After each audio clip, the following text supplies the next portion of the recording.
The day the humans arrived, I was eating my third breakfast. That's important context, because Valkyrie digestion cycles are 12 hours long, and I like to spread my meals evenly.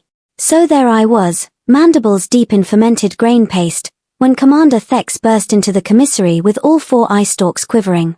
"They're here," he shrieked, his voice hitting frequencies that made my head plates ache. I swallowed slowly, deliberately. Who's here? The humans. The feral Deathworlders who declared war on the Kryll Dominion. Thex was practically vibrating now, his carapace clicking like a broken translator unit. And they didn't send an ambassador. They sent, oh, ancestors preserve us, they sent a warship. Now, you have to understand something about galactic protocol. When 2 civilizations have a disagreement, you send diplomats. You send trade delegations. You send cultural attachés who smile with too many teeth and pretend to enjoy each other's cuisine. You absolutely, under no circumstances whatsoever, send a military vessel to what was supposed to be a peace negotiation. The humans sent the Relentless. I found out later that humans have this fascinating habit of naming their ships after concepts that make everyone else nervous. Relentless. Indomitable. Harbinger. It's like they sit around thinking, what word would make alien species need to change their undergarments, and then slap it on 100,000 tons of weaponized spite. Maybe it's a misunderstanding, I offered, scraping the last of my grain paste. Perhaps it's a ceremonial escort vessel? Thex's laugh sounded like someone strangling a data processor. Ceremonial? It has 47 visible weapon batteries, and those are just the ones we can detect. 47 does seem excessive for ceremony, I admitted. Excessive. Excessive. Thex was fully panicking now, his breathing spiracles fluttering like a wind storm. The Kryll sent them a strongly worded complaint about mining rights in the Tertius Belt. That's it. A complaint. And the humans responded by parking a dreadnought in orbit. I stood up, brushing crumbs from my thorax. Well, someone should probably greet them. It would be rude not to. You greet them. Thex squeaked. You're the station administrator. Acting administrator, I corrected. Temporary. Very temporary. I was supposed to file reports, not conduct first contact with homicidal primate. But Thex was already scuttling backward toward the door, and I knew with absolute certainty that this was about to become my problem. See, there's this thing about bureaucracy. The moment something goes catastrophically wrong, everyone suddenly remembers urgent appointments elsewhere. Me.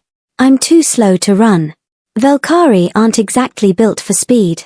So that's how I ended up in docking bay 7, watching the Relentless extend its boarding tube like a predator opening its jaws. The airlock cycled.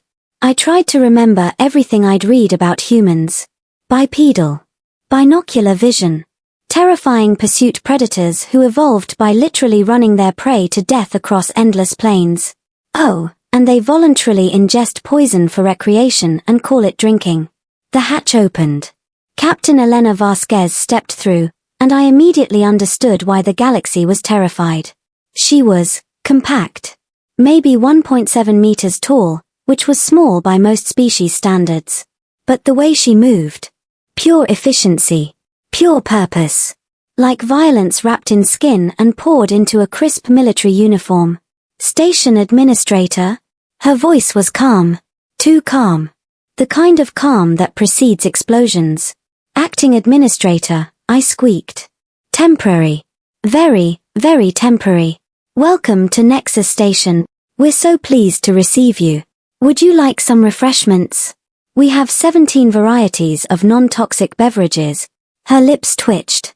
Humans do this thing where they bare their teeth when they're amused, which is absolutely horrifying to everyone else because teeth-baring means aggression in, about 60% of known species. We're here to discuss the Kryll situation, she said. Of course. Absolutely. The Kryll sent their formal delegation yesterday. They're in conference room 12. Very eager to resolve this peacefully. Good, Captain Vasquez said. Then she smiled wider, and I felt my survival instincts screaming. We're eager too. She walked past me, boot heels clicking on the deck plating with metronomic precision. Behind her came more humans. Lots of humans. All of them wearing the same expression of professional courtesy that somehow conveyed imminent violence. I followed, because what else could I do? Conference Room 12 was designed for peaceful negotiation. Soft lighting. Comfortable seating.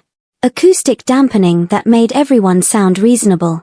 The KRYLL delegation was already there, Ambassador Zroth and his 6 advisors, all looking smug in their scaled superiority. "Ah, the humans finally arrive," Zroth drawled, his forked tongue flickering. "We expected someone more diplomatic." Captain Vasquez took her seat, folded her hands, smiled. "Ambassador Zroth. Gentlemen, let's talk about your mining operations. There's nothing to discuss. The Tertius Belt falls within our territorial claim, and no. Just that. One word. Flat. Final." Zroth's scales rippled with irritation. "Excuse me? The Tertius Belt contains 17 human colony expeditions. You started mining operations knowing we were there. You ignored our communications. You fired on our survey ship." Her smile never wavered. "So no.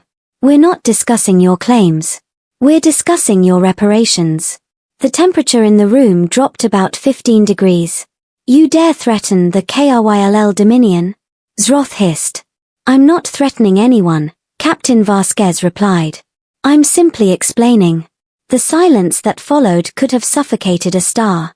I watched Zroth's scales shift through 3 different colors, which in KRL physiology indicates escalating rage mixed with confusion. His advisors looked like they wanted to melt into the floor plating. Honestly, same. Captain Vasquez still hadn't moved. Hadn't blinked. Just sat there with her hands folded like she was discussing dinner plans instead of interstellar war. "Explaining?" Zroth finally managed, his voice strangled. "You park a warship above a neutral station and call it explaining? The Relentless?" Vasquez glanced at one of her officers, a broad-shouldered man with a scar across his jaw who looked like he ate Durasteel for breakfast. "Lieutenant Morrison, what's our current weapons status?" "Powered down, Captain," Morrison replied without hesitation. "All batteries cold. Shields at navigational minimum." Vasquez turned back to Zroth. "See? We're not threatening you. If we were threatening you, you'd know." I made a small noise in my throat that even I didn't recognize. Something between a wheeze and a prayer. "Besides," Vasquez continued, leaning back in her chair with terrifying casualness, "if we wanted violence, we wouldn't be talking. We'd be demonstrating." She paused, letting that sink in. "Humans prefer efficiency, Ambassador. War is expensive. Messy. Bad for business. So here's what's going to happen. You're going to withdraw from the Tertius Belt. You're going to compensate the families of the 17 crew members you killed when you fired on the survey ship. And you're going to issue a formal apology that we'll distribute to every human colony within 50 light years." Zroth's laugh was sharp and bitter. "And if we refuse? Then we stop being efficient." The way she said it. So gentle. So matter-of-fact. Like she was reading a grocery list instead of promising apocalyptic retribution. I'd never seen anything more absolutely spine-chilling in my entire life, and I once witnessed a Vorlex molt in zero gravity, which is nightmare fuel for completely different reasons. One of Zroth's advisors, a younger KRYLL with barely developed crest scales, whispered something urgent. Zroth waved him away with visible irritation. "The Dominion has faced down empires older and more powerful than your scattered colonies," Zroth declared, drawing himself up to his full height. "We will not be intimidated by primates who only discovered faster-than-light travel 2 generations ago. 68 years, actually," Vasquez corrected. "But who's counting?" She glanced at Morrison again. "Lieutenant, how many ships does the Dominion have in this sector?" 42, Captain. Mostly patrol cruisers and mining escorts. Their nearest battle group is 6 days away at maximum burn. And how many ships do we have in this sector?" Morrison's smile could have cut glass. "Including the Relentless?" 1. The room went very, very quiet. "You see, Ambassador," Vasquez said, her voice dropping to something almost conversational, Humans have this saying, quality over quantity. We learned it the hard way on our own planet. Spent millennia fighting each other with sticks, stones, swords, guns, missiles, things I probably shouldn't mention in polite company. We got very, very good at violence. Refined it. Perfected it. Made it into an art form. She stood up, and everyone in the room flinched. Including me. Especially me. The Relentless isn't our biggest ship. It's not our most advanced. It's just the one that happened to be passing through when we got word about your little mining venture. She walked around the table, hands clasped behind her back.